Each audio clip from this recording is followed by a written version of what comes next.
Well, this is an interesting place to run into each other, isn't it? Welcome back aboard our boat, our 2007 Four Winds 358. And as you can hear, it might be a little echoey because I'm actually sitting in, we'll call it the bathroom. It's affectionately on a boat called the Head. And yeah, this is my tank lights. So this is my freshwater. That, excuse me, that one's working fine. This is the waste tank. Now, it is empty. We just emptied it. And the way these lights are supposed to work, when it's empty, this one is on. When all the lights are out, you're between empty and half. Then when this light comes on, you're at half. And then, of course, when this comes on, you're full. Well, the problem is this light is staying on all the time, which means I got to pull the top off the tank and pull the float out and take a look at it, because most likely it's got a chunk of toilet paper or something wrapped around it. Now, we use proper marine biodegradable toilet paper, which degrades in the holding tanks very quickly without an issue.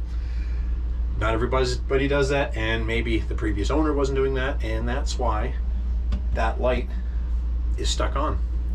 So this is going to be fun. I'm going to change my clothes, and then I have to pull the carpet up here in the main salon and cut some silicone out around the lid, because there's a fiberglass plate on top of the tank. And let me go out here and I'll give you a quick little show. So there's the carpet in the main salon, and we pull it back, and this is what I'm talking about. And they've got it all packed full of silicone here to stop it from creaking as the boat moves. Now, it's not to prevent smell or water getting anything, because the little hardwood section in the galley, you can see there's a gap there where it's not sealed. They just seal it here, must just be to stop it from squeaking. But yeah, so I've got to pull all this loose, and I guess I can clean the black up off the bottom of the carpet and lift this plate. And hopefully in about here somewhere, I can flip that float off the top of the tank and pull it out. Something that I'm most definitely not looking forward to. Well, looks like I screwed up and forgot to turn the camera on. Anyways, yeah, so well, the internet gave me a little bit of stuff. So these are a single point, a flexible probe that looks like you trim to fit to the length and depth you need. They're like, I think I found one on eBay for like 75 bucks. Well, I'm gonna have to order one, because the empty switch is working fine. I was able to make that do some stuff in there. This mid switch is doing nothing. So I'm going to assume there's something inside of it. And yeah, it wasn't bad. We cleaned and emptied the tank, and there's only a little tiny bit of stuff in it, but it's a waste tank. It doesn't smell very good.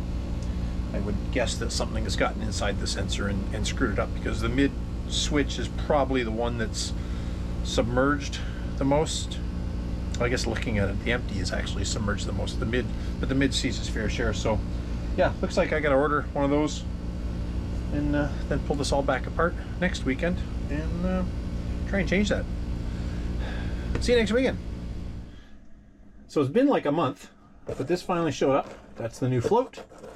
As you can see, it's a little longer than what we need, but from what I gather, you just cut this plastic to whatever length you need and sit it in.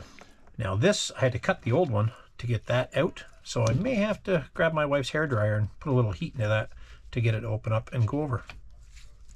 So new one's installed. I'd use butt splices. I guess probably the better way probably would have been some solder and some heat shrink, but I don't have a soldering iron on board with me.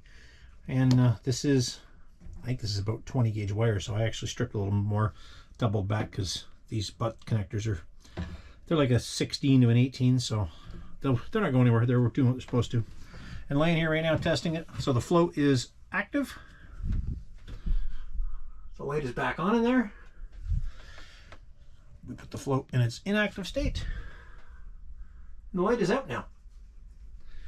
So just got to put it back in, put the tank back together, and this one will be a wrap. Okay, was over earlier, emptied the tank so I could put that sensor in, of course, and it's all back together. Our light is off. So I will put the part number link in the description of the video, and probably as part of the title too, because I had a real hard time finding it. I ended up finding an eBay, and I'll add that link to the video description as well. Anyways, thanks for watching, and see you next time.